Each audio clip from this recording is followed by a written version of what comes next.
આપણા ધમુભાઈ અને ભરતભાઈ ત્રણેય પાર્ટનર હતા.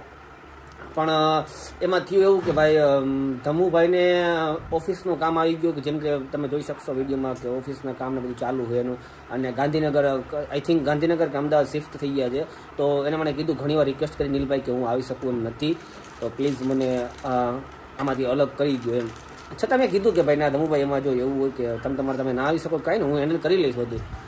તો ના પાડવા છતાં ધમુભાઈ કે ના ભાઈ નીલભાઈ મારે અલગ થવું પડે એમ છે, કેમ કે હું પહોંચી નથી શકતો, અહીંયા નથી આવી શકતો, અને તમે એકલા સંભાળો. ધમુભાઈ બિચારા એમ કીધું ભાઈ નીલભાઈ તમે એકલા સંભાળો હો, સમજાઈ ગયો, તો એ મારાથી જોવાય નહીં એમ. તો મેં કીધું કે ભાઈ વાંધો નહીં. પછી એની વારંવાર રિક્વેસ્ટ હતી કે ભાઈ નીલભાઈ અલગ કરી દો. તો પછી મેં કીધું વાંધો નહીં, એમને પેમેન્ટ આપી દઈએ. આ ધંધાનો નિયમ છે કે પેમેન્ટ છે ને અમાઉન્ટમાં કોઈ દિવસ બોલાય નહીં, પણ આપણે થોડું ઘણું પેમેન્ટ એને આપી દીધું ને થોડું ઘણું પેમેન્ટ એનું બાકી છે, બરાબર નહીં, આપણે એને આપી દેશું જે ડેટ આપેલી છે એ પ્રમાણે, હે ને. પણ હા, કેમ છો બધા? મજામાં ને મજા છે. આપનું હાર્દિક સ્વાગત છે મારા નવા વિડીયો, નવા બ્લોગ ની અંદર. તમને ખબર જ હશે કે ડીએનબી નું થોડું હાલે છે, બટ નીલભાઈ જેમને બ્લોગમાં જવાબ આપ્યો કે બરોબર છે કે ધમુભાઈ રિક્વેસ્ટ કરી મને કાઢવાની, નીલભાઈ 100% સાચા છે. અને એમાં નીલભાઈ જે પણ શબ્દો કીધા કે ભાઈ ધમુભાઈ સામેથી રિક્વેસ્ટ કરી છે મને કાઢી દો, હું પહોંચી નથી વળતો, નીલભાઈ તમે એકલા કામ કરો છો, એ હું જોઈ નથી શકતો. અને હું સાચો માનું છું વાત કે ભાઈ સામેથી કીધું કે ભાઈ નીલભાઈ તમે મને ભાગ કાઢી દો. એગ્રી છું વાત ઉપર 100% એગ્રી છું. અને નીલભાઈ નો અચાનક ફોન આવ્યો પછી કે ભાઈ ક્લિયર કર્યું તમે, મેં ફોન કરી સામે નીલભાઈ સામે ફોન આવ્યો ક્લિયર થઈ ગયું, તમે આવી જાઓ આપણે ડિસ્કસ કરી લઈએ. ઓકે, મેં તો કઈ વાંધો ડિસ્કસ તો શું કરવાનું, આપણે ઇન્વેસ્ટમેન્ટ જે કરતું એ બધું દઈ દે, આપણે પ્રોફિટ કઈ જોતું જ નથી, કોઈ વસ્તુ કઈ નથી. અત્યાર સુધી જે આવેલું ભલે આપણું ડીએનબી આગળ વધવું જોઈએ. અને વાત રહી કે ડીએનબી નું નામ કાઢવાનું, પણ મેં સામેથી કહ્યું ડીએનબી નામ આપણે નથી કાઢવું. ડીએનબી નું જીએસટી રજીસ્ટ્રેશન થઈ ગયું છે, બધું રજીસ્ટ્રેશન થઈ ગયું છે, તો કઈ રીતના નામ હટાવી કે આપણે એટલું સમજીએ. અને આ ભાગ નીકળી ગયા પછી મેં કોઈને એક સવાલ પણ નથી, મને વારે વાત થઈ ગઈ કે ચાલો ભાઈ તમારું જે પેમેન્ટ છે હું કરી દઉં છું, અડધું આ પેમેન્ટ જેટલું થાય અમુક પેમેન્ટ એ કરી દીધી લોકોએ મને. અને પછી મને સાઇન કરવા માટે ફોન આવ્યો કે ભાઈ ધમુભાઈ આવી જાવની સાઇન કરવા માટે, તમને પેમેન્ટ મળી ગયું નામ તેમ, બીજું બાકી પેમેન્ટ તમને 8મા મહિનામાં આપશું, જે તારીખે સેટ કરી છે એ મહિનામાં તમને આપી દેશું. મેં તો ઓકે ડન, કઈ વાંધો નહીં. પણ મારા મગજમાં વાત સેટ ના થઈ. ફોન કરી 1-2 વાર ફોન કરીને કીધું કે ભાઈ તમે સાઇન કરી જાઓ, તમને પેમેન્ટ આપ્યું તમે સાઇન કરી જાઓ. હવે પાર્ટનરશિપ જે સામેથી છોડતો હોય ને તમે એને ફટાફટ સાઇન કરવા માટે આપો, તો હું તો કઈ વાંધો નહીં, કંઈક હશે. હું સાઇન કરીને આવ્યો, કેટલી તારીખ મેં સાઇન કરીને આવ્યો હું તમને તારીખ આપું, 11 જૂને હું સાઇન કરવા માટે ગયો. સાઇન કરીને હું ઘરે લૂંટતો હતો ને ત્યાં સુધીમાં એ લોકો રામાપીર ગયા કે ભાઈ અમારી એક માનતા હતી પૂરી કરવાની, ડીએનબી ચાલુ હતું ત્યાંનું. પછી ત્યાંથી એ લોકો ડાયરેક્ટ સુરત ગયા ફ્રેન્ચાઇઝી માટે. આ વાત મારા સુધી પહોંચી નથી કે ભાઈ સુરતની ફ્રેન્ચાઇઝી ડન થઈ ગઈ છે અને આ વાત ઓકે કરવાની છે અને કરવાની છે, એ કોઈ વાત મને નથી ખબર, કોઈ વાતની મને જરા બી નથી ખબર.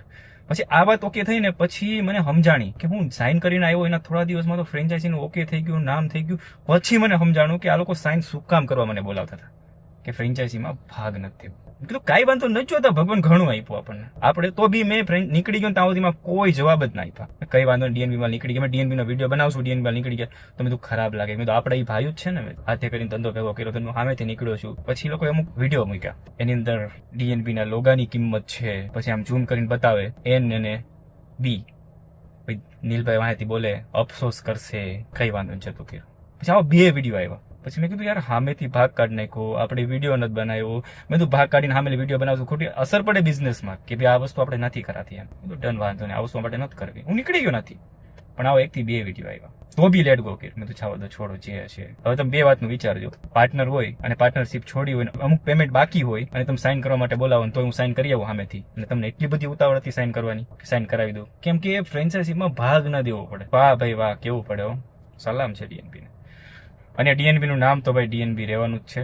બટ તમને એ વિડીયો દેખાડું કે મેં આ વિડીયો શું કામ બનાવ્યા હતા, બાકી મને કોઈ શોખ નથી કોઈના ધંધામાં, કોઈના બિઝનેસમાં આડાવડું કરવાનું. ત્યાં સુધી ચૂપ હતો કે ભાઈ છોડો ને, જે હોય જવા દો ને, જે હોય ત્યાં સુધી જવા દીધું. પણ છેલ્લે એ વિડીયોમાં સમજાયું કે અફસોસ કરશે, તો ભાઈ આ વસ્તુ વ્યાજબી નથી એમ. તમે અત્યારે બધા પબ્લિકને એમ કહ્યું ધમુભાઈ સામેથી ભાગ કાઢી નાખ્યો, તો સફાઈ દેવી પડતી હોય તો એ 100% તમારી વાત સાચી છે, મેં ભાગ કાઢ્યો, પણ તમે સામેથી શું કામ ચાલુ કર્યું બતાવું તમને એ વિડીયો, તમે જોજો ધ્યાનથી. તો બી હું કઈ નતો બોલ્યો, મેં તો મારે કઈ નથી કરવું, મારે ફ્રેન્ચાઇઝીમાં ભાગ પણ નથી જોતો, ચાલશે. કોઈ પાર્ટનર પાસે જયારે સાઇન કરાવવી પડતી હોય, સામેથી ભાગ છોડતો હોય, પ્રેમથી સાઇન કરાવવી પડતી હોય અને પછી ફટાફટ જો બીજી ફ્રેન્ચાઇઝી ઉભી થઈ જતી હોય તો યાર આ વાતમાં માલ છે, કંઈક તો છુપાણું છે આ વાતમાં. હવે હું તમને એક વિડીયો બતાવું, થોડું ઘણું તમને સમજાય તો ઠીક છે. ભગવાન આપણને ઘણું આપ્યું છે. મારે એવું નથી એક આ બિઝનેસ છે, મારી પાસે ઘણા એવા બિઝનેસ છે અને આવા ઘણા બિઝનેસ મેં બંધ કરી હું આગળ આવેલો. ડીએનબી ચાલુ કર્યું, ડીએનબી ખાલી બધી વસ્તુનો 100% આપણે ભાગ આપ્યો, જેટલું થતું હતું એટલું આપણે કરી દીધું, એમાંય આપણે કઈ નથી માંગ્યું. અને છેલ્લે આવું થાય અને એ લોકો એવું સમજાવે આપણને કે અફસોસ કરશે, તો યાર એ વસ્તુ વ્યાજબી નથી એમ. સાંભળજો, બતાવું આ કઈ એંગલે, તમે મને કોમેન્ટ કરી કહેજો કઈ એંગલ આ વસ્તુ સાચી છે. સીટ નો કમેન્ટ નથી, મને કમેન્ટ થાય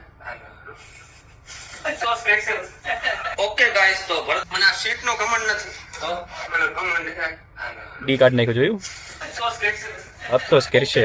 તો ભરત કોઈ તો એમ કહેતું હતું કે ડી નહીં કાઢવાનું, બટ જવા દો. અહીંયા બહુ સારા માણસો છે જે આપણા ગયા પછી આપણું સારું વિચારે છે. અફસોસ કરશે, 100%ની વાત છે. 100% યાદ કરશો, હવે અફસોસ કરશો. એક આ વિડીયો બતાવું તમને. ચાવી ગોટાળે ચડી ગઈ. ફોન કર્યો છે, આવે છે હમણાં. ડીએનબી ની ચાવી એની પાસે છે. ચાવી અમારી પાસે 3 છે. એક મેનેજર પાસે છે, એક નીલભાઈ પાસે, એક ચાવી ગોટે ચડી ગઈ છે. એ ચાવી હજી મારી પાસે જ છે. જે ગોટે ચડીને ચાવી મારી પાસે જ છે. અને મેં તો સામેથી યાર જાતું કર્યું. ભગવાન આપણને ઘણું દીધું છે યાર, શું કામ આપણે આવું કરવું જોઈએ? પણ સામેથી શું કામ તમે ઊભું કરો છો બધી વસ્તુ? એમ કહું, જે પણ પ્રોબ્લેમ એનું સોલ્યુશન હોય, વિડીયો બનાવીને કોઈને સમજાવવાના ના હોય એમ. બાકી આ ડીએનબી કઈ રીતના ઊભું થયું, કઈ રીતના પ્લાન હતો, શું હતું, એ બધું તમને વાત કરીશ. પણ એમ થાય કે યાર આપણે કંઈ નતા કરવા માંગતા, આપણે મહાદેવ ઉપર છોડીને બધી વસ્તુ ચાલી છે. મને એવું ઘરેથી એવું કહેવામાં હતું કે ડીએનબી માં નીકળે તો વિડીયો બનાવી નાખ ને કે આપણે નીકળી ગયા. મેં ના બનાવ્યો. મેં તું નહીં, આપણે એવું કાંઈ કરવા નથી થતું, શાંતિથી નીકળી જવું છે. કોઈ જાતનું કાંઈ નથી. આપણે સામેથી ભાગ હટાવીએ છીએ. સામેથી ભાગ હટાવ્યા પછી જો આવા વિડીયો આવતો ને, ફ્રેન્ચાઇઝીની વાત તો 2 નંબરની વાત છે કે ભાઈ ચાલો મારે એમાંથી ભાગે નથી જોતો. પણ મને ખબર હતી કે સાઇન કરવા શું કામ બોલાવે છે. માનતા પૂરી થઈ ગઈ, સાઇન કરવા બોલાવી લીધા, ડન છે બધું. તો આવું બધું જીવનમાં ચાલે છે. મહાદેવ કરે એ ઠીક, મારો ભોળિયોનાથ કરે એ ઠીક. અને જો આ વસ્તુ છે હતી બધી ક્લિયર.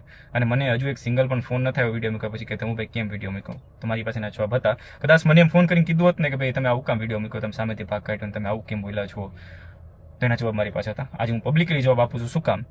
કે મેં લોકોએ પબ્લિકલી જવાબ આપ્યો છે. નીલભાઈ કે આ રીતના હતું, નામ દઈને કીધું કે ભાઈ તમે ભાઈ આવું કામ કર્યું હતું, તમે ભાઈ મને આ રીતના કહ્યું. તો નીલભાઈ તમે 100% તમે સાચા છો.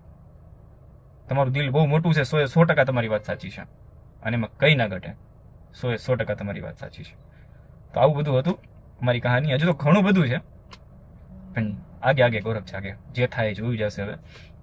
બાકી મને કોઈથી કાંઈ પ્રોબ્લેમ નથી, કોઈથી કાંઈ વાંધો નહોતો. બસ શાંતિથી મેં તો નીકળી જાઉં ડીએનબીમાંથી. પણ નીલભાઈ જો કહેતા હોય કે તો હું ભાઈ સામેથી કાઢવાની વાત કરી, સામેથી નીકળી જવું છે, રિક્વેસ્ટ કરી, 100%ની વાત છે. મેં સામેથી કર્યું. ડીએનબીનો નામ એમનેમ રહેશે. નીલભાઈ મને સામેથી કર્યું. મેં તો નામ તમારે ચેન્જ કરવું છે કે ના, ડીએનબી નામ તો મારે એમનેમ જ આખું ડીએનબી, ડી ફોર ધમુ. બાકી તમને ખબર જ છે. આવું તો મારે ધંધામાં કેટલી બધી આવીને કંઈ પણ આ બધું સોશિયલ મીડિયામાં આવે એટલે યાર ખરાબ લાગે કે ભાઈ પબ્લિક આખી સમજી ગઈ હતી આ જે વસ્તુ મૂકવાથી. આ બ્લોગ તમે જે મૂક્યો હતો ને નીલભાઈ, કે અફસોસ કરશે તો આમ કરીને ઝૂમ કરીને તમે ડીને કાપી નાખો, ત્રણેયનો ફોટો હોય શોરૂમમાંથી હટી જાય, એ તમારી ઈચ્છા. ડીએનબી અને મેં ડીએનબીના પેજમાંથી મને અનફોલો કરી નાખો. એને એ દિવસે તમે વિચારો જ કરાય જે દિવસે સાઇન કર્યો દિવસે આખું એનો બધાનો હાવભાવ બદલી ગયો. એટલે અલા ડીએનબી મેં સામેથી મૂક્યું. હજી કહું છું મેં સામેથી. મને કોઈ જાતનો અફસોસ નથી. પણ તમે જો પબ્લિકને એમ સમજાવતા હોય ને કે અફસોસ કરશે તો યાદ હમું નહીં.